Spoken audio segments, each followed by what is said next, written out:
So friends, very soon President Putin and President Biden are going to meet up. And the results of that meeting could be very, very big for the future. Could be, but they're not going to be. Because the United States and Russia are on completely different sides of a single issue. Diametrically opposed. This is a zero-sum game, win or lose. And the issue is multipolarity versus monopolarity. Russia wants to rise as a great civilization, that is a great power on the planet, and Washington does not want that to happen. Washington does not want any competitors.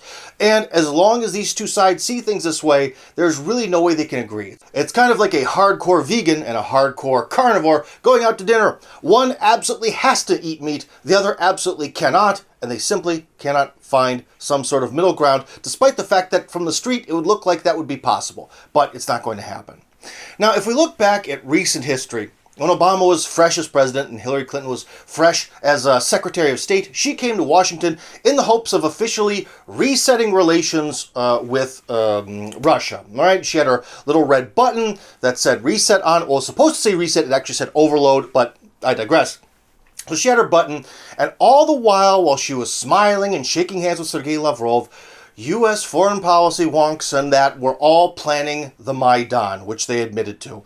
The Maidan, which was an anti-Russian revolution within the sort of historic homeland, holy land of Russia, around Kiev, around the Ukraine, that has created anti-Russian systemic racism. It has also created what some would consider to be genocide in the Donbass, where the anti-terrorist operation is going in and killing Russians by the thousands.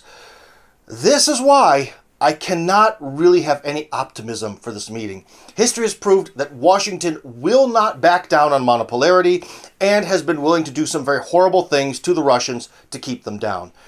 Maybe recently there's been some little offerings like about Nord Stream and all that, but ultimately nothing is going to come of this, and the Russians need to be skeptical. In many ways, I think Washington actually acts towards Russia like it did towards the Native Americans during the Western expansion.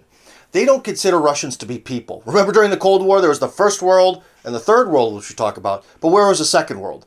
Second World is right here. And Russians will always be considered a second-class group of people by Washington, and therefore any agreements with them really don't particularly count.